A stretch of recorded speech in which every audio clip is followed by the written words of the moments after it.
Everyone out there, Dan here, aka the Comic Concierge, and despite being a little bit late, this is one of my comic book countdown videos where I go through all the books I read recently and count them down from the thing I like the least to the thing I like the most. And I won't get into any major spoilers, but if you're worried at all, check out the timestamps below where I'll note every book I'll talk about. So if you want to skip something that maybe you're not wanting to hear anything about until you read it, look down below and you'll see that I do have about like 24 books this week, so it's going to be a long one. Thank you for anyone that stays with me for the entire thing. I do appreciate it. I will try to keep my general thoughts pretty brief if possible, so we'll see how it goes. But we'll start with, again, the thing I like the least this week, and that comes from the world of Spider-Man and Marvel with Non-Stop Spider-Man #2. And I liked the first issue of this. I thought it had some potential. It was... I would mark it as a book that I enjoyed but was disappointed in. The second issue I was even more disappointed and ended up just not liking it at all, and I'm pretty sure it's going to be a book that I eventually drop, unfortunately, just because, you know, I think it's setting itself up for failure a bit when it calls itself Non-Stop Spider-Man. It gives you this idea it's going to be this action-oriented type of book, and it really isn't. It really doesn't have any more action than any other Spider-Man or superhero title, which is not necessarily a bad thing. It's just kind of circumventing the expectations you're setting up for the book in a bit. And I like Chris Bachalo's art, and a lot of people don't. It's very stylized. However, I don't necessarily think of him as a person that's really great at action or motion. It's not necessarily his strength. He has some clever designs, some clever page setups within this. But the thing about it is that they tend to kind of break up the page, so it slows things down a bit. It causes your eye to kind of refocus, so that energy of the book that it's going for, it ends up just kind of hindering it a bit. And then again, there is a decent amount of plot in here, and the plot it's just not all that intriguing because it's just about this techno-organic virus that gets overtly complicated more so than it needs to be, and it never really gives you an opportunity to feel like there's much stakes there in that conflict. And I'm all for telling stories non-linear. I think, you know, one of my favorite films of all time is Pulp Fiction, but if you're gonna do that, you need to, you know, have a reason or not get lost within the story, you know, have a purpose, use that structure to your benefit. And I never felt that it really did it in any way outside of just utilizing it as a gimmick. So there was really just nothing here action-wise, story-wise, that it was all that intriguing that really made me excited for reading this book. So it's just unfortunately, but it's probably one of the bigger disappointments this year thus far for me was that, because I was really excited for it because I really wanted another good Spider-Man book, and often like a book like that, those side miniseries sometimes can be the best things, but not the case with this one. Let's go over to the world of Dark Horse for my next book, and this is Jenny Zero #1, and this is a kaiju book. This is written by Don Dorich, I probably pronounced that incorrectly, Brock and McKinney, and illustrated marked by Magenta King. And there's been a lot of kaiju books as of late. I don't know why that is, but this year, you know, we have Ultra Mega, we have Big Girls, we just had a lot of different kaiju books come out and the things, we actually have a Godzilla book coming out the week I'm doing this. And again, Godzilla vs. King Kong is a big movie, so whatever reason, kaiju are a big thing right now, and that, like, dystopian future books are like 80% of all comics right now. And I think the thing that really kind of didn't work with this, I thought the story itself had promises about this kind of kaiju fighter character. She's coming from a legacy that her dad was this iconic hero, but now she's in a very dark place. Something apparently has happened that has kind of brought her down. She's clearly a drug addict, has some major addiction issues. But it doesn't necessarily touch upon that in a major way in this issue, outside of just seeing it happen. You definitely see like her life is a bit reckless right now. But then one morning, one of her superior officers shows up to let her know that the fight is back on, and these new creatures are coming. And again, that's a decent setup. You have this wounded warrior that is dealing with all the problems, who's then forced back into the fight. A setup that's familiar but can be effective. I think the reason it didn't work for me is because the art never did a great job of establishing scale. Now, when you're going to be doing a kaiju book, you need to do that. That's the biggest thing. And if you don't have scale, you don't really have a comic. You don't necessarily have a story that's all that effective. And the shots it chose, you know, how it rendered it on the page, it just never felt big. The art action never felt large to make it really feel, you know, emotional. It never jumped off the page. Never having those like establishing shots where you have an idea of like how things relate to one another all that well until things really got into it. Like at first, this character grows really, really large. And it doesn't necessarily even seem that way at first. It took me a while just to figure out what was going on. And then when the monsters do show up, I thought their designs left a lot to be desired. They're just kind of this enormous blobs that don't really do much to excite you compared to other things. So this is a case where I thought the setup was much better than the final payoff for this issue. Is it impossible for this to get better? Not necessarily, but again, if like the art, I think will need to improve in the sense of making that action feel big and important, and even like and strengthening those emotional stakes a bit. So I don't know if I'll continue with it. I might give it a couple more issues, but as the first issue, it really didn't do much for me. Next book on my list is another #1 that didn't necessarily click with me a great deal, and that is Duplicant #1, and this comes from Second Sight Publishing, which is a company I actually have not read a lot about, but my store got this, and I do like to try to give like small indie books, new #1s, an opportunity, a chance, and maybe you'll get something special. And this necessarily wasn't that. You can see what it's going for, and I think this, if I were going to pick like one word to describe this book, the word would be insecure. Because I felt like it was insecure about the medium itself and how to tell a story like this. It's coming from a writer who even in the back indicates that the writer worked on Suits and was trying to get this pitch off the ground and it wasn't working, and thought like, hey, maybe we'll try the world of comics. And part of me hates that idea where you have people who have things that don't work and like, oh, we'll just go to comics and maybe we can make something out of it because it's a comic book. Ultimately, if the thing is good, that's all that matters. And I think the reason this suffered is because it didn't utilize the tools the comic book medium gives you to make the story work on another level. For example, I don't think it's ever a great idea to open up an indie series that is trying to get attention with a overlong prologue to kind of this world, giving you like a big informational dump regarding what you're about to read. First and foremost, I don't think it was necessarily needed, because as the story went on, all those bits and pieces were there already. Like you could have just got them through osmosis, through the story that was being told. You didn't necessarily need that big thing up front to kind of set the stage. I get it sometimes, like you just want people to understand everything, but have a little bit more faith. Use visualization a little bit stronger to kind of make this world feel alive. And the idea about this, it takes place in a future where there is this plague going on that's kind of attacking human organs, but they have found a cure for it in the sense of creating artificial organs to replace those that go awry. The issue is like they've kind of manipulated the system. So if you do kind of get one of these organs, the price is so astronomical that you basically become an indentured servant, a slave basically, of the person that ends up getting your debt. So you do have this kind of combination of looking at both, the idea of the medical industry. It does talk about COVID and how it relates, and then generally like the idea of debt and how that has impacted our society. Taking those ideas and putting it up to the 10th degree. The thing is, like, those ideas are there. You can certainly see the connections.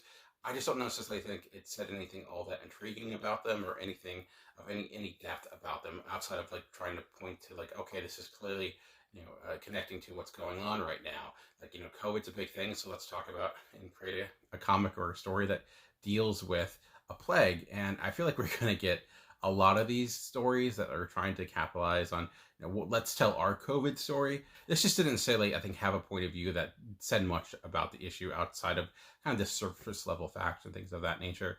I didn't necessarily hate it. I thought the art was inconsistent but good at times. There's this one sequence in which you see the length someone has to go through when they do become this indentured servant, this slave, and like that was a pretty emotional piece of the book. I thought the artist did a really good job there.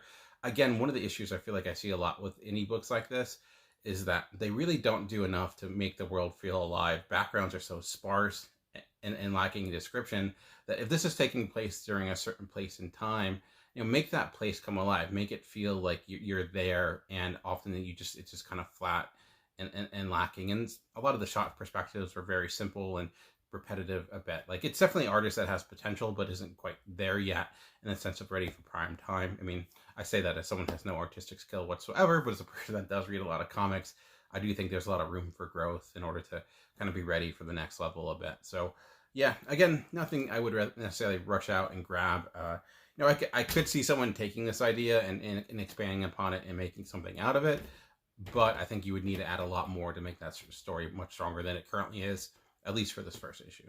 So a lot of #1s and a lot of #2s, and we're getting another #2 with X-Men Children of the Atom #2. And I thought this was a much improvement over the first issue.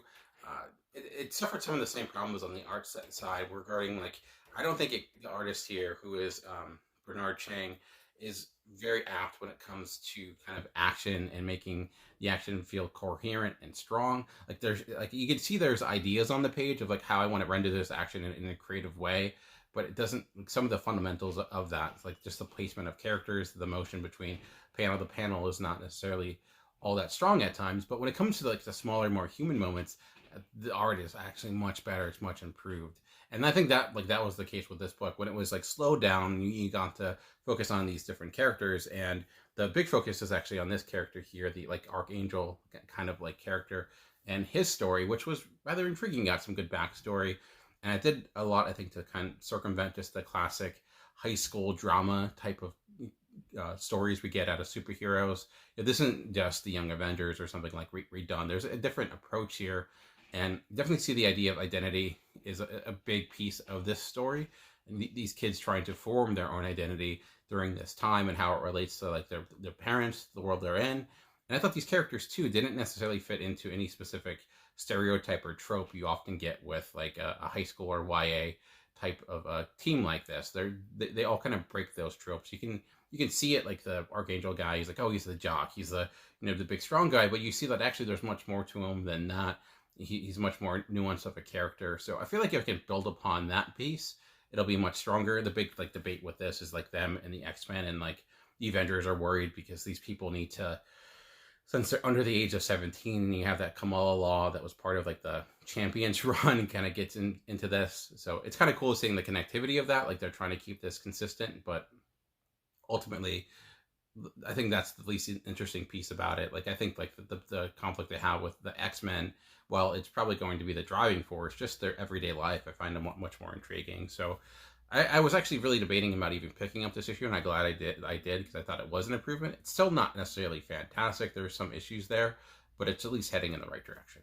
Finally, not a number 1, finally not a number 2, but a number 4 with an Iron Fist, Heart of the Dragon number 4. And this is written by, legendary comic book creator Larry Hama, and with art by Dave Watcher, who has done a lot of work for actually IDW, did a lot of Turtles work, so it makes sense putting him in a book like this.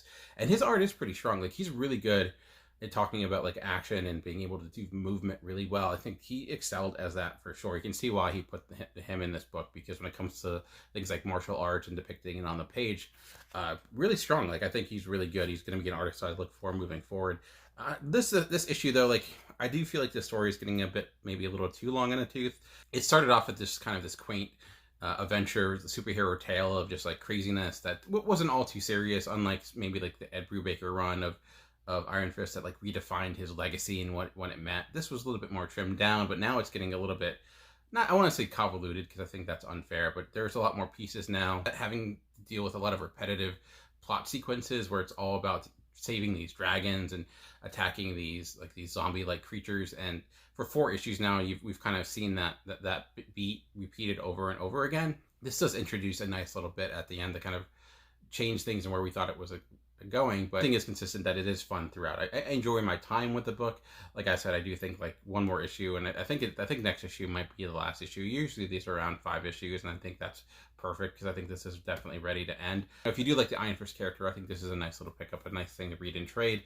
It's nothing remarkable, but it's like if you just want something that is definitely old school, definitely feels like a 90s, 80s, 90s comic. It has that type of style.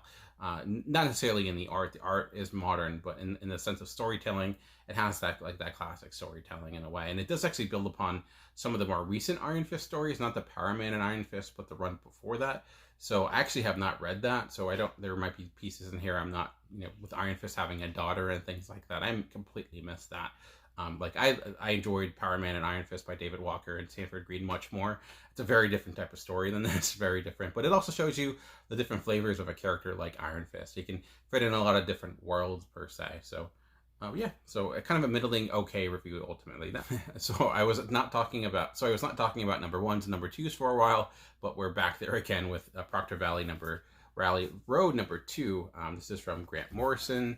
This actually is a pretty extensive writing team, with Alex Child, Grant Morrison, and Naomi Franquez on art, and colors by Tama Barnvillen, who's probably, I think, the star of this show, with letters by Jim Campbell. And I like this book, but I'm really have a hard time finding the through line of like what is driving this narrative. Like last issue, these bunch of girls took these guys out to like this fake ghost tour and things went awry and bad things happen. You kind of have this backdrop of Vietnam out there where they think they're trying to flee to Canada or Mexico or whatever, to not get drafted. But like we know, based upon last issue, that's not the case. Some worse things happened, and you see like them dealing with the ramifications of it. But like I'm trying to figure out ultimately, outside of that mystery, like what is generally the conflict here? Like what is driving them to kind of go back to this location? Like what? It just seems weird to me that, I don't know. I enjoyed the time with these characters. I like the characters a lot. I think that's the strength of the book for sure, is that these characters are all pretty distinct. It gives them a lot of time to kind of develop in who they are, and the relationship between one another is fun. It's a book where I definitely feel like these characters are teenagers, maybe a little bit too modern. Like I don't necessarily feel this ever feels like a book that takes place outside of, the ties to Vietnam at that time, just in the way it's talked, the way these individuals are rendered on the page. Just the sardonic personality feels much more modern than of that time. But like the mystery is intriguing. There's like this mystical road that's existing. And I don't know. I just have a hard time figuring out like why, like what are they driving for? What are they hoping to accomplish with all this? That feels a little bit lost on me. I just find it to be one of those books where I feel like events happen because that's what they want to happen, not necessarily because there's a driving force and make things make sense. Like we're going to go back here again because that's where the story needs us to be. Do we really have a reason for it? Not necessarily, but it makes for a better story. So I don't know. Maybe it's being a little bit nitpicky. I'm not sure, but I don't know. It's the thing that's kind of keeping me from liking this a great deal, is that I'm just having a hard time latching on to just the general narrative progression and where this might be going. All right, we're going to go back to the world of Marvel with a Star Wars book, and Star Wars Bounty Hunters number 11. And I have not been reading this series. I read a little bit of the first volume, got off, but I know they're doing that Bounty Hunters like event this summer, and I'm somewhat interested in it. So I thought maybe I would jump in, and based upon the description, this did seem like more of a one-shot type of story. And it kind of is. Like Bosk is kind of the center of this story, and it's like taking that most dangerous game idea, that movie with Ice Cube where they try to hunt him down, like a bunch of rich people, and then imagine that, but instead of hunting down Ice Cube or Ice-T, they are hunting down Bosk, who's a little bit more formidable. And I do love the way that Bosk is portrayed in this, because he is a bit of a badass. It doesn't make him out to be the good guy at all. He's clearly just out for his own survival. Every choice he makes is for his own benefit. But he also realized, oh man, he's a pretty formidable bounty hunter. My most experience with him is like using the video games and a little bit in Empire Strikes Back. So I thought that was kind of cool, just seeing him. There are some other bits in this too, tying to some of the other characters and the other story, but that is the main through line. I didn't necessarily pick up on those as much because I have not been reading with it. So those bits of I was a little bit lost in, but it is clearly leading into the next chapter, which is going to tie into Boba Fett and the search for Han Solo and his carbonite body. So I don't necessarily think you're going to need to read this issue if you're interested in that event that's coming up in a few weeks. But I thought it's a single just piece like that. That story was able to. That's what I just liked the most. That's why it's here and above some of the other books. While the other pieces I couldn't necessarily criticize or comment on, because again, I'm picking this up at issue 11. So the 10, 9+ past issues, I have to catch up on. Again, a lot of number ones and not a number twos this week, and we should get to another number two with Thor and Loki, a double trouble, a double, as in this is number 2, and it's called Double Trouble from Marvel. This is, as you can see, a very much a kid age book, which is why I picked it up, because we don't get a lot of YA books or young kids books like this from Marvel. Usually these fall into their more Marvel adventure lines that are produced by IDW, but this is a pure Marvel book, and it's written by Mariko Tamaki with artist Giraru. I'm probably pronouncing that incorrectly. This art may seem very familiar if you read Superman Attacks the Klan. That this is the artist team. This is actually a group of individuals. They did the art for that book, and they're doing it for here. And I feel like that should be a bigger deal, because that was a phenomenal book, looking book. And this is really good looking as well. It looks fantastic. The cartooning is on point. It's just pure fun. It's a pure fun. It's definitely a kid's book. This is not at all serious. It's Loki and Thor when they're more kids. They're not necessarily, they don't like each other, but they're not trying to kill each other, at least per se. And this is dealing with the fallout of the fact that Loki caused Thor to release this dragon, and now they're dealing with that, trying to, it's basically a big chase sequence to solve it before, Odin finds out. So it's pretty much self-explanatory. Either you're going to like this or not. Again, you have to kind of put yourself in the mindset of a kid. And if you do have kids and you're looking for more of a, I think really 5 and up, like 5 to 12 would probably like this, like, because it's very colorful, it's in your face, it's enjoyable. Like Superman Smashes the Klan, like I mentioned, it has a much more depth to it as a story, where this isn't trying to be that. It's just trying to be like almost like what you would see in like the those Sunday Times in a way, or something like that, more akin to that than like a big story. Again, Umberiko Tamaki too has done a lot of YA stuff, but usually it's a little older. This is much more kid friendly.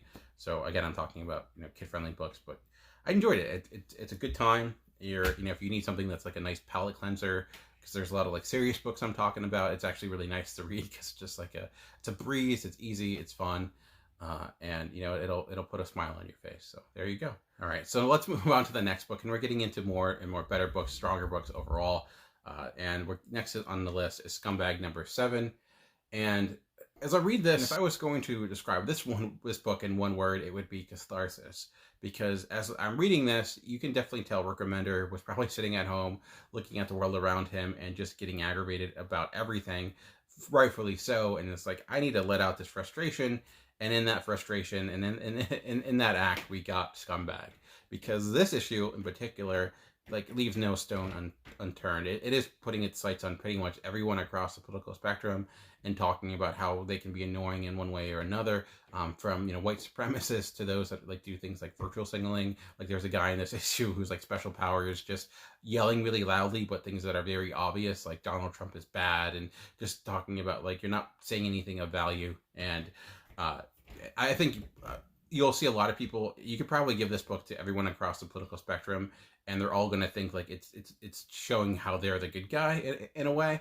Especially because I've seen a lot of like different panels taken from this and used across the spectrum of the internet. And some people, I think, you can tell like, oh, they've only saw that panel, because if they turn the page, they'd realize that the comment they're making is not really valid. But ultimately, like that's necessarily not the most important thing. But as a book, like I was getting a little tired of the series, in the sense of like I needed something a little bit more. Like the depravity of this character was getting a little bit too much.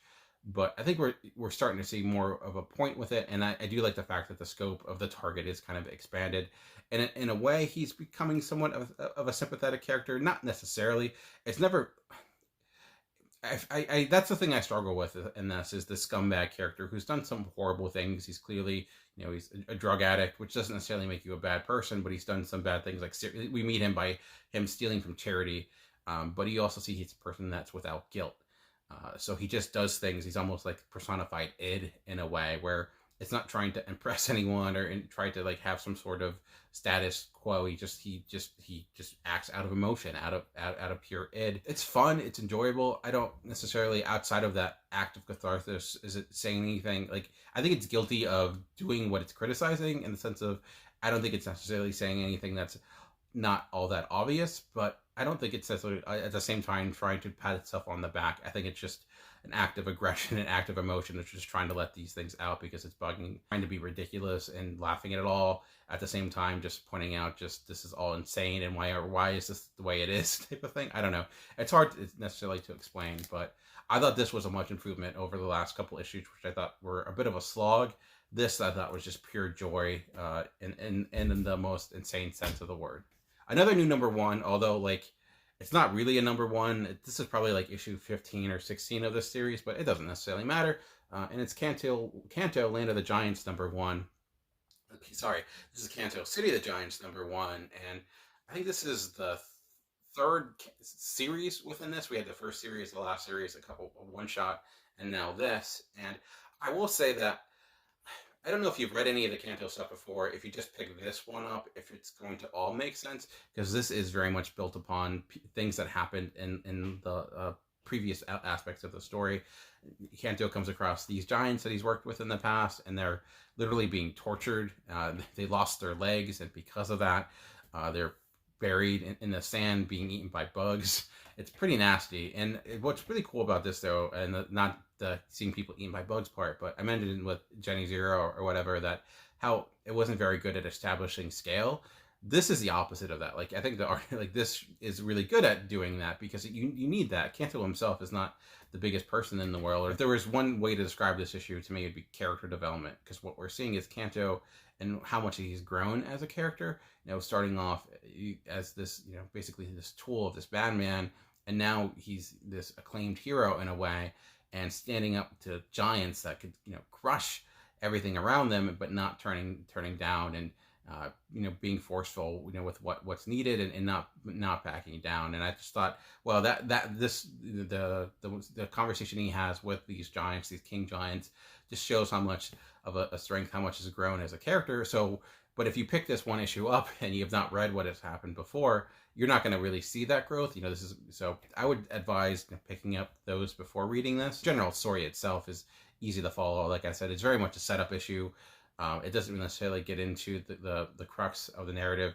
By the end, we see what's at stake. We see what they're trying to accomplish, and then the adventure begins as the book ends. So I'm happy to see this going. I've really enjoyed this series thus far, and there's a lot to build on here moving forward. From a series beginning to a series ending with Sweet Tooth number 6, and this is the end of the series. This is written and drawn by Jeff Lemire, of course, and this feels less like a complete unique series and more of like a coda of the last series, where in a way this is very separate from that book. Like, they don't necessarily intertwine all that well. So like, that original run stays pure in the sense of it's not necessarily impugning on what came before, but this is definitely very much influenced by that. It's very weird how it was all balanced in a way. Can you read the series without reading the original Sweet Tooth? Probably. Like, there are ties to the past, or certain characters that are shown that you probably really wouldn't understand in full. And I do think that series was much necessarily better than this. Like, I don't necessarily think this holds up on its own as much as the previous Sweet Tooth book, even though it's not necessarily tied to it. It's more of a reflection of it, like a weird mirror of that book rather than its own thing. It does have a lot of that trademark Jeff Lemire emotion. He's really good at getting emotion out of these characters, even if it's like a giant elephant. I mean, you really do care. It just seemed like a rejection of just following what you're told. This rejection of how this rejection of control, and how the world can limit you to a certain point of view when there's so much else out there in the world, and not being afraid to kind of break through the bubble that you're in to something deeper, even if it is scary and dangerous. I think that's generally what you see the message here. So I think it's purposeful in that sense. I was happy to stay in this world, to get this world again. Is it necessarily as strong as the past Sweet Tooth stuff? No, I don't necessarily think so. But it's just, I enjoyed going back to this world. It does feel like Jeff Lemire just missed these characters in a way, missed this world, and wanted to go back, but also didn't want to kind of change what happened before. So he found a way to kind of balance both. So if you're a huge Sweet Tooth fan, maybe read this. If you're not, maybe check out the original series, and if you end up really liking it, you can continue with this book. Well, let's move on to my next book, which is a book that has to be getting close to its end, with the Autumnal number 6. And I've been really liking this book overall. This is definitely feels like the big lead up to the grand finale, because the tension in this is like slowly building to a fever pitch by the end. This is written by Daniel Kraus, with art by Chris Sheon, and colors by Jason Wardy, and again, letters by Jim Campbell, who is all over the place this week. And the one thing I necessarily didn't love about this issue, it's dealing with that horror trope of someone being scared and worried about something, but the other person not believing them, and dealing with that conversation of like, no, this is really happening. And so we do get that a bit, and I was a little worried about that, because I felt like it did a generally good job of avoiding those tropes. But then by the end of this issue, we can kind of see that maybe that wasn't necessarily what we expected it to be, or what was portrayed. I also generally do love this art, and just the way in which like the panel borders are designed. There's like this painterist quality to them. Again, keeping that an autumn feel. And again, we talk about colors. You have to talk about the colors of this book. Being autumnal, keeping that type of color palette. It does have that autumn feel throughout. A lot of reds, orange, light blues. Nothing's ever super pronounced. The world is really well described in this, and I talked about with past books where the world doesn't feel complete or full. This is the opposite of that, where I do feel like this town has come alive in this book. I think this was a good horror story in the sense of the scares weren't necessarily the most important part. You also had this mystery element about what happened, this theme of paternal protection that's here throughout. You know, the relationship with one another, the mother-daughter relationship, which you see is kind of the driving force of this entire series. And now things are getting kind of crazy at the end. So looking forward to next issue. I don't know for sure if the next issue is the last issue. I feel like it kind of has to be, or it has to be somewhat near its end. I don't see this going on for much longer. But all right, let's move over to my next comic on the list, and that is Home #1. And this is a new series from Image, and I know it's got some controversy this week because, it's a book talking about very controversial topics, and for some reason people seem to forget about that because, it's not like the landscape of comics have been doing that for, I don't know, 100 years or whatever. But ultimately, the important part is how good is the comic. Talking about an issue is one thing, being a good comic is another, and I thought it was a good comic. Not perfect, not necessarily, drop down amazing, but good. And I thought it did a good job of certainly portraying its message. And it starts off just like you would expect this mother and son traveling. They're coming from Guatemala City. They're fleeing. They're trying to seek asylum. Its message is very clear. It's not trying to pull any punches when you're reading it, and it's literally taking, press clippings from things that have been in the news. If there was one complaint, you could see some people feeling like some of the characters, especially some of the government officials, seem very over the top. But when you look at some of the reality and some of what actually happened, it's hard to argue that they're depicting a reality in a way like, these characters may seem extreme, but that's probably because the people that were there were that. The big difference with this, though, is that, it obviously starts off as something very realistic, but you get, as things develop more and more, and I'm not necessarily giving anything away because it's the premise of the book, is that the boy in this is dealing with not only the fact that he's being separated of his mother, but maybe he has superpowers, and adding superpowers to this story. And I do find that part of me is like, do we need that? I'd be fine if the story was just this and didn't have that element. But I think reading the letter in the Mac, you kind of see where this is coming from, and wanting to have people in this situation that have superpowers, like we talk about with Amazing Spider-Man, like how he was a person with problems and how he very much represented a certain time and place as a character. And what this is in a way kind of continuing that tradition, but in a very different setting and different format. So I think that is a good point in that sense. I thought the art was pretty good. I thought it was at times a bit inconsistent because in its anatomy, like the characters do have these kind of odd stocky feels in a way, where like big hands and big heads, but it didn't necessarily stay consistent with that. I thought it was a style choice, but then some of the panels where characters weren't as kind of bunched together as that. And also the way it rendered hands seemed a little bit off, which wouldn't be a big deal all that much, but hands do play a major role in the sense of like there are in a lot of panels. And it was hard for me to tell, is that person's hand supposed to be looking all morphed, or is that just the way that was rendered and drawn? So that's where there's just a lack of comprehension a bit. But outside of those, like I thought when it came to just the general storytelling, it was really good. It was strong, and I enjoyed it. Well, maybe enjoyed wasn't the right word, because it is a bit heartbreaking, and even more heartbreaking when you realize that this is very much, born out of a tragic reality in a way. So yeah, so I will be continuing with issue 2 for sure. I don't know how to make a transition from that book to this next book, because you have kind of a real world issue, although dealt with in a fantasy sense, to a book that is not real world at all. But what are you going to do? That's the world of comics in a way. And the next book I'm going to talk about is Batman Detective, another big #1 that came out this week, and this is written by Tom Taylor and art by Andy Kubert. And I want to say this book was disappointing because I've obviously talked about other books I liked, and this is above that. But I'd be lying to say I highly expected this to be like #1 or 2 for the week, and #3. Maybe that's unfair to put expectations that high. Like, if you love Nightwing that Tom Taylor did, and you're hoping it would be that same level, it's not. But it's also a very different story, where Nightwing is much more hopeful, and it had much more of an emotional core. This to me seems more like a fun Batman romp in a way. We're seeing Batman go into the world of London. And we'll say that there were certain characters in this that I didn't know. Like I'm not as into my knowledge of the DC world is not necessarily what it is of Marvel, but it never got to the point where I didn't understand what was happening. It does deal with some like more magical elements, which I do like, kind of Batman dealing with it from time to time. It can seem out of his wheelhouse, but I thought the way that how he dealt with it was actually kind of fun.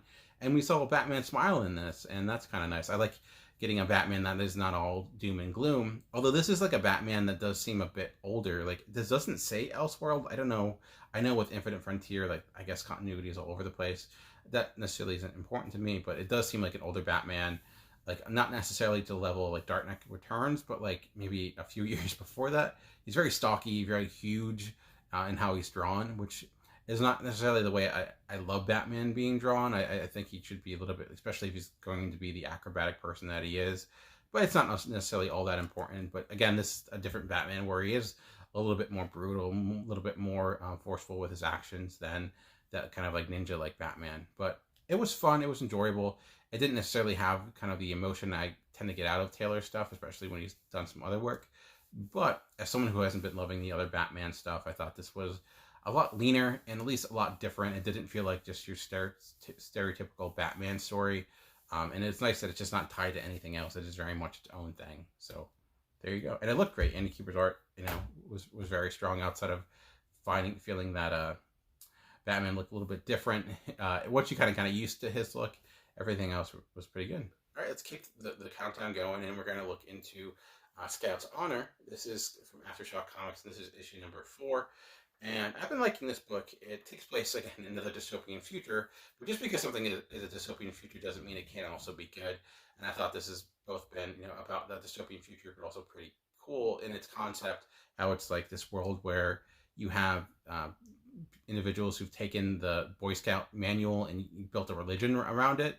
And what I liked about this issue was that it got into the idea of belief, and is belief bigger than the person that you're following in a way? Like, is it bigger than, like, you have religion, you have faith, and then you have those that enact that faith, like those, the leaders of that religion. And can you still follow something? Can you still believe in something if the person that preached it to you, if the person that you learned it from maybe is, a false prophet, or is not necessarily the person they're made out to be? Just because that person is inauthentic doesn't necessarily mean that the thing that is building them up is also inauthentic. There can be, they're not necessarily fully tied to one another.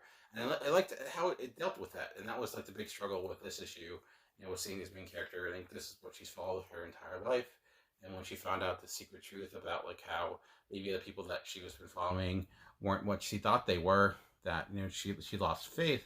But I thought like that would be the end of it. But I liked how this kind of turned it on its head, and you see her kind of going through and kind of trying to find herself. And again, not speaking to like one religion per se, but just the idea of faith in this crazy world where there's giant spiders and fun action. So I thought that was a nice little balance. It wasn't something I was expecting. I've enjoyed this book throughout, but I thought this was probably the strongest issue thus far. It's definitely nearing its end or so as it's gearing up. But it was a nice balance of crazy, monster action and kind of this meditation on belief, which, it's the wonderful world of comics. You can get both of that. Move on to the next book on my list. I know this has been pretty long probably thus far, so if you need to take a potty break, I get it. Or just hit the pause button, because that's how YouTube works. And the next comic on my list is Black Hammer Visions number 3. And this is each issue of this series is a different creative team. This creative team is Chip Zdarsky and Johnny Christmas, with art by Dave Stewart, who, I don't know if he's been the colorist on every issue, but he's done a lot of the colors for Black Hammer. He does a lot of the covers for Dark Horse in general, and art by Nate Piocos.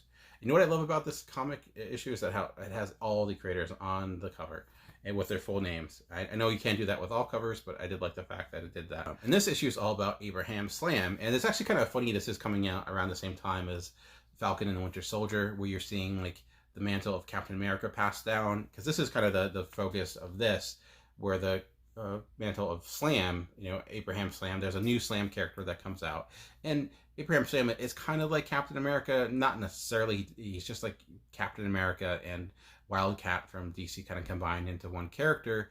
And now there's a new Slam, a younger guy who is a little bit more violent than him. He carries a gun, and Abraham Slam is worried about that. He feels like his legacy is being ruined from this character, and he's taking things out, doing things he shouldn't be doing. So does he take action into his own hands? And it's a setup we've seen before, but that's kind of why I ended up liking this as much as we did, is because it has a setup that, okay, we know where this is going. But I thought, instead of being this kind of meditation on like the modernization of superheroes and how things become more violent, it went a different way, and being more about just the act of growing up and worrying about things you can control, and that maturing in that sense.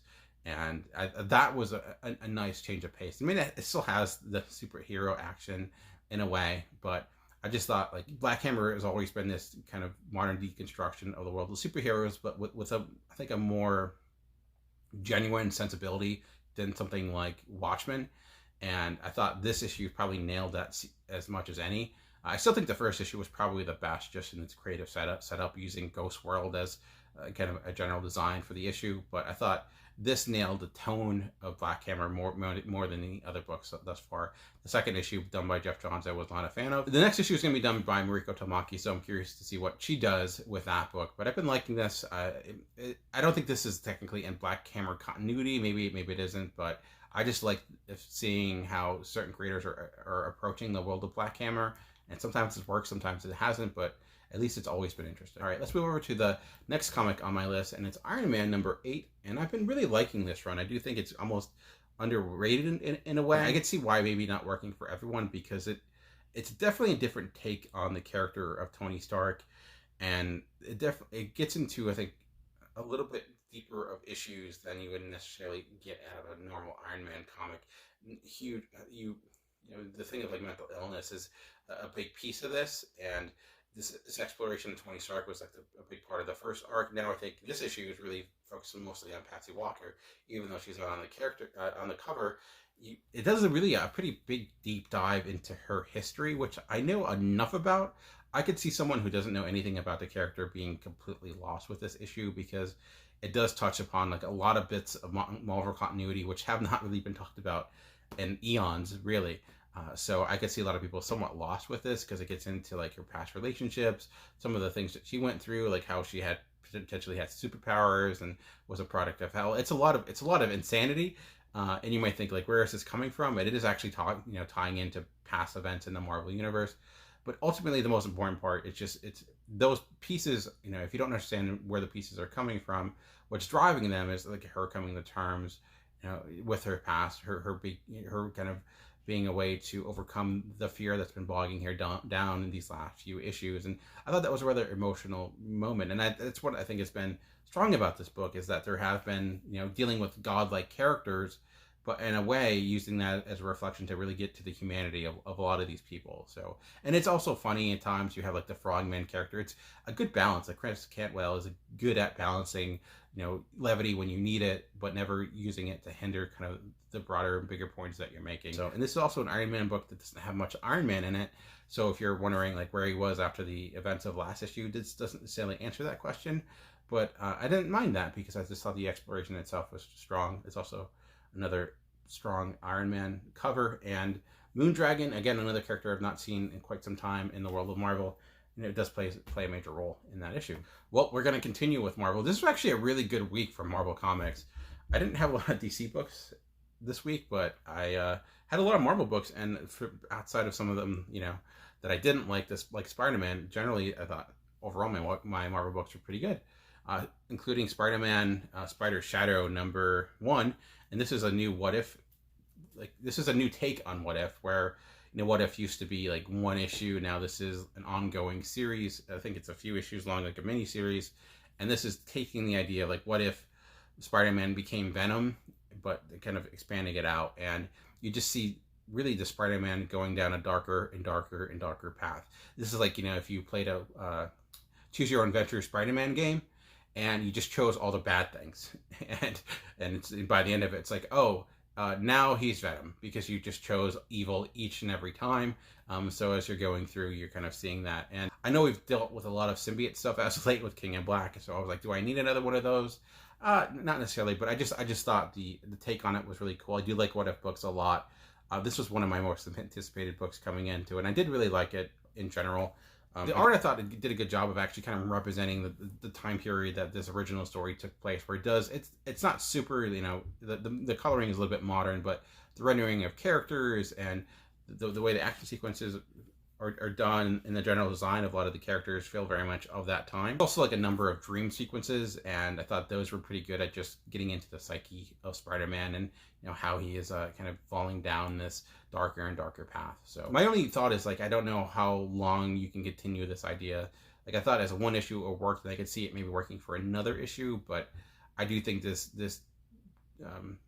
de-evolution of the morality of Peter Parker, I think it eventually might become a bit of a drag to read after so many issues. So we'll see how it goes. I'm not sure how many issues this is going to be, but I think you're going to give it a little bit more. Give it, like, what else can you do to that idea to make it a little bit more than just, like, Spider-Man becoming bad? What else is there? We saw that with one issue, so in issue number 2 and 3 and so on. You can make it a little bit stronger. Give me a reason why this has to be multiple issues rather than a one-shot. And there's certainly pieces for there to build on. So I'm not saying it's impossible. It's just the one question I had by the end of the story. We talked about a lot of Marvel stuff and a lot of DC stuff. Let's get into indie, and you can't get much more indie than Serial with Terry Moore. And Terry Moore does everything in this. He is he's the person who publishes the book. He's the artist. He's the letterer. Obviously no color because it's in black and white. This to me was the best issue of Serial so far, and now we're getting into the crux of this. I do wonder, is this just a serial killer story just dressed up in the Terry Moore world? And in a way it is, but I think what works is this fun cat and mouse game that we're seeing take place of this serial killer and Eve trying to play against one another, and it's, again, great Terry Moore art, and it's just a fun detective story in that way. And the thing I think Terry Moore is probably better than anyone is somehow evolving a story into multiple genres within one run, which could seem like more of a romance story sometimes, how it develops into a science fiction tale, and the way it happens is at times seamless. And this isn't necessarily perfectly seamless, but I really like the world and the way he develops these characters, and how you just never really know where the story is necessarily going, and you always get Terry Moore art, which is always fantastic to look at. Some pretty brutal sequences in this as well, and it's just like a fun mystery. I do like that back and forth that you're seeing, the one-upmanship, and it's just like, pure. And you have the morality of the fact that this serial killer who is clearly doing evil, but she at least has somewhat of a genuine reason for it. It's not like we're losing icons of humanity. They're kind of bad people. So that does, I think, add a little bit more to it than just a pure serial killer targeting innocent victims. You just wonder, like, where is this coming from? You see a relationship with her mom, and just a little trick, and she's a very scary presence. Like, that's one thing Terry Moore did a really good job of making the serial killer feel. She's not like fitting into the mold of serial killers we've always seen. She's a little bit more understated, but just everything she does has this creepiness to it. So yeah, I've been liking this. It's not Terry Moore's best stuff, like not nearly to the level of something like Motor Girl, but still really solid. So we left Marvel, we're going back to Marvel with Daredevil number 29, and I run out of platitudes to describe this book, but I think my favorite part of this issue was Matt Murdock, Daredevil, in jail, and it starts with him getting poisoned and then dealing with the repercussions of that poison. At the same time, you see Elektra trying to become this Daredevil that she needs to be, while mentoring this young girl about like the ins and outs of this community. You can see that Elektra clearly sees herself in this girl, and she makes that very pointed. But I just thought, in the sense of, there's a lot of things keeping this story going, and it's always still really clean and concise, and how well it's tied together. Even dealing with like some of the gang activities in Hell's Kitchen. I just find how strong and seamless the narrative has been, and Marco Cicchetto's art is fantastic as always. Like, he's always great at both the character moments and the bigger action sequences. And when you get a Daredevil action sequence in the rain, even if like putting in a rain is a bit contrived, it still looked phenomenal. So I'm not complaining. So yeah, if you've been liking Daredevil, I don't think necessarily this issue is going to change that in any way, shape, or form. But again, I like it where it's going. I was worried about the gimmick of Elektra being Daredevil, but it's actually turning out quite good. Although I do think my favorite part of this series still is, Matt Murdock in jail, and I think next issue we're going to certainly deal with a lot of those ramifications. Next book on my list, we're going back to the world of indies, at least for a little bit, for Karmen number 2, and my first thought about this book is that it looks amazing, and it's going to be hard to show images of this book because, you know, this is dealing with a woman who killed herself, and she killed herself while she was in the bathtub, and now she's kind of in this limbo of in the real world, but she's kind of a ghost, and she's naked because that's how she died. And we see more of this exploration of her life and learning more about her. And I just thought, like, there's really no other book like this right now in the world of comics, in the sense of like monthly issues, Image. And this was a graphic novel that I think is being translated, and I think there's one takeaway is that I don't necessarily think it has the ideal pacing for an issue, because it is legitimately a graphic novel that's been chopped up. It's not necessarily criticism, that's just pointing out a reality. But even with that, it has some better pacing than a lot of comics I read that are designed for this format. So there you go. But I just like this idea. It's very moving in a way, and gets a lot into mental illness without pointing to the obvious or having all the answers. Or, you know, when I talked about the one book about dealing with Duplicant and dealing with issues like the pandemic and, you know, healthcare, and, you know, where you can definitely tell it's trying to point to certain issues but doesn't necessarily say anything about it. This is the opposite, where its message is never extremely pointed, but you can see it has a lot to say about how we deal with life, how we deal with breakups, how we deal with, you know, a life doesn't go our way, and this emotional toll it can have. There's also another, you know, a bit where you see another person that this death character is dealing with, who's on a plane, and the irony of him and like what he has to say as what is clearly his body dying, but he doesn't realize it. That's like the thing we're seeing. And I think it gets into a lot of our insecurities as humans, you know, even like how, even when in the face with death, with our lives being over, what we actually end up being worried about in a way. It's weird. So and it's just, again, looks beautiful. There's like, it's the world in this is gorgeous. As I talked about, like how some other books this week, that like the worlds feel a little void, and like you feel like you're never a part of them. That's the opposite with this book. It draws you in, like not necessarily just through the detail, but in how the world comes alive, and it feels like you know, from the backgrounds to the page designs, it brings you into her life, and it also, you know, you dealing with realism, but also the fact that you are having this more science fiction or fantasy element as well. And I don't think necessarily I'm going to be able to fully comprehend everything it's saying until it's, you know, read in whole, again, because that's kind of how it was designed to be read. But just reading at issues, like I'm never bored. I'm always like intrigued. I'm like kind of glued to the page, and in an emotional sense as well as a visual sense. It's, you know, one of the better comics to come out this week. Is said, if there's one thing that I would take away from it, is that it doesn't necessarily have the strong of pacing for this type of format, but it's not necessarily a knock against it at all. But again, it's hard to really be critical of that, because it's just like if you take a movie and try to make it into a TV show, it's not always going to work. The fact that it works as well as it does is a testament to how strong this series must be as a whole. Getting down to my final three, and this one will be pretty quick, but I did really like it, and it's Thor number 14, and it's the end of this Prey storyline.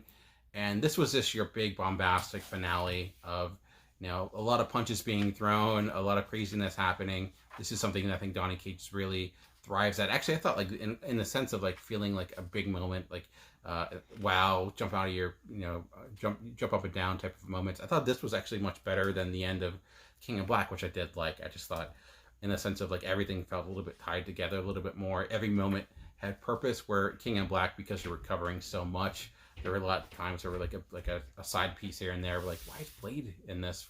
It didn't make sense. But here, being one story, you don't necessarily have that problem. And there's also purpose behind it all, because as everything ends, by the end, you do see like this world is anew. Like what's going to be happening.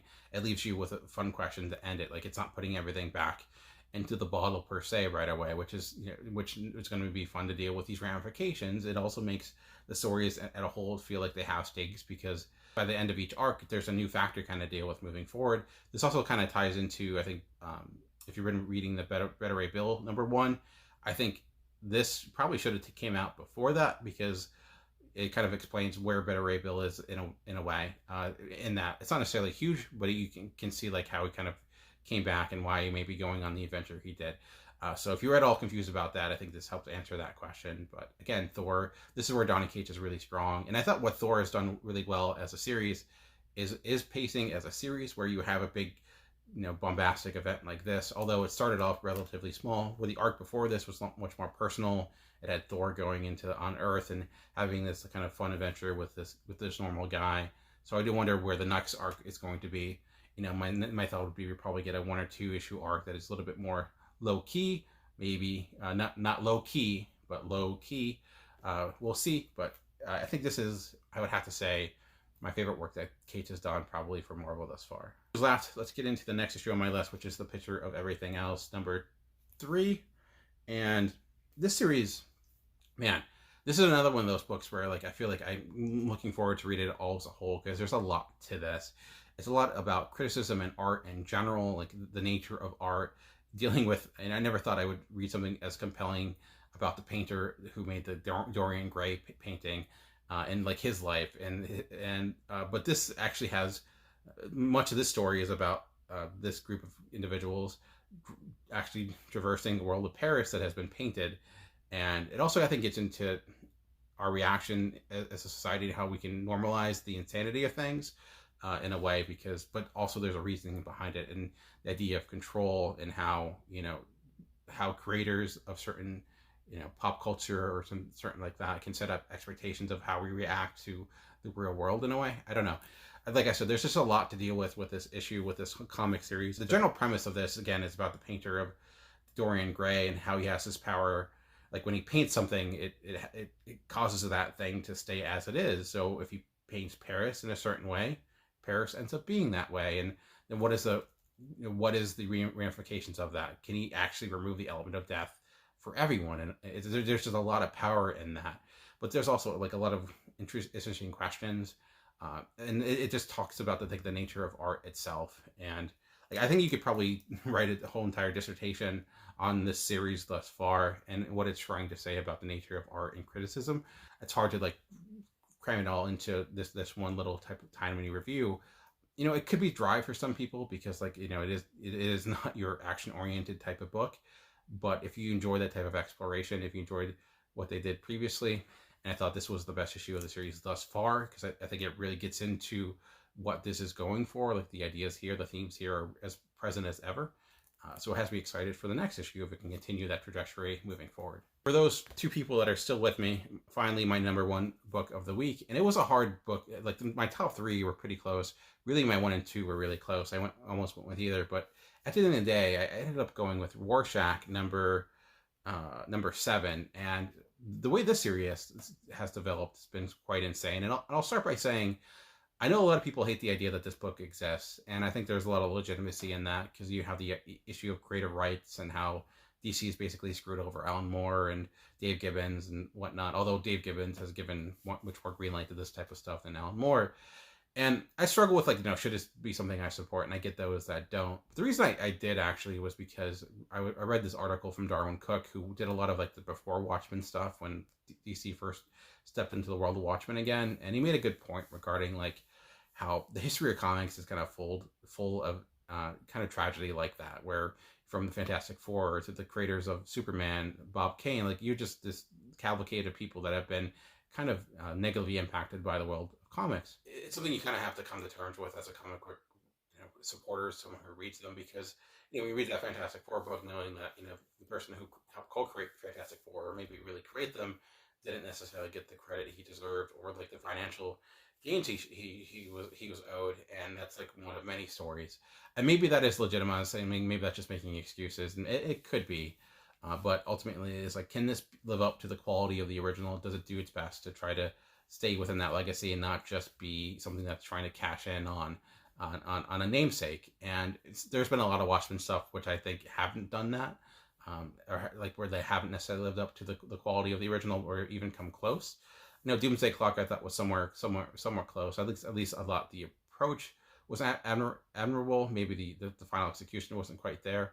Where Rorschach is something that I think is very different. Also, I love the Watchmen TV show, and I feel like this is much more in that vein that it is the original Watchmen comic, even though this actually has some images directly from the original Watchmen, where this was just this murder mystery that felt part of the Watchmen world, but not necessarily tied into the events of the past Watchmen comics as much. That connection, though, has grown with the last few issues. And this, I think, is getting even deeper to the idea of comics, their creators, and what that means. And I think this is actually approaching a lot of those concerns, maybe indirectly in a way. And that's what I really find captivating. And also, Jorge Fornes and Dave Stewart's art, what they're doing together here is phenomenal. Again, not aping what Dave Gibbons did, not trying to do that. It's, this is not the 9-panel grid, but it does, again, have a very cinematic feel. What I noticed too with this is that Fornes does a lot of like zoom in, zoom out shots. It makes it very cinematic, where you really kind of stay focused in on something like a coffee cup,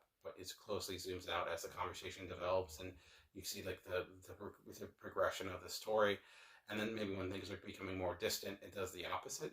I just thought like those visual cues were really strong with this, and I think it's some of Fornes' best work. And a lot of people maybe not know him as I love the work he did on like Hot Lunch Special, but this is like him bringing it up to another level. So, and this issue specifically deals with Frank Miller, who is actually like a character in this, which may be a little bit, I don't know, may seem like a gimmick, but I think it ends up working because again, it gets to the idea of the creation of comics in general. It has this mystery, and how like Watchmen often dealt with the ramifications, the backdrop of the Cold War. I think this is actually speaking a lot to now, and in the backdrop of like the informational war that we're dealing with, like how people can misinterpret or take bits and pieces of information, not truly understanding where they're coming from, and form their own idea. Like here, this deals with like the seance issue, and how people are trying to use this seance technique to legitimize some horrific things that they're doing. Like, but when we actually, as a reader, know what really happened, so it puts us in a different perspective in that way. I wasn't sure about this when it first started, but the more it's gone on, the more it's becoming better and better. I know it may not be for everyone because it may be a little bit slower paced, and it's it's a bit lofty in its expectations and of the reader, because it's asking you to do a lot. And I could see some people not really liking it. It's also a very different voice, I feel like, for Tom King, where something like Strange Adventures feels very akin to Mr. Miracle. This isn't necessarily in that vein. I think some people would say it is, but I think it's a little bit unfair, because I think it's doing something much different than those. It doesn't necessarily have the dread of those books, even if it's dealing with some serious issues in a way. So I don't know. I've really been liking this. I've been impressed each time. It also continues to have some of the best covers of any series. These covers have been really phenomenal. This is just another one, and then the back cover as well. So again, I get that why some people would have some fundamental issues with why that book existing, and I think that's much more for a longer conversation another day. Ultimately, if I'm looking at it itself, not connected to anything else, how well the book is executed, it was, to me, the most captivating read that I read this week. But really, this and The Picture of Everything Else were by far, like, far and away above everything else I enjoyed this week, which I thought was overall a strong week. I ended up liking much more than I disliking. Anyways, let me bring this to an end, as I'm sure a lot of people are already sick of hearing me, and I apologize for being this long. I think next week I won't have nearly as many books, so hopefully this will be much shorter of a video. But just remember, comics are for everyone. The key is finding the right one, and until next time, keep reading.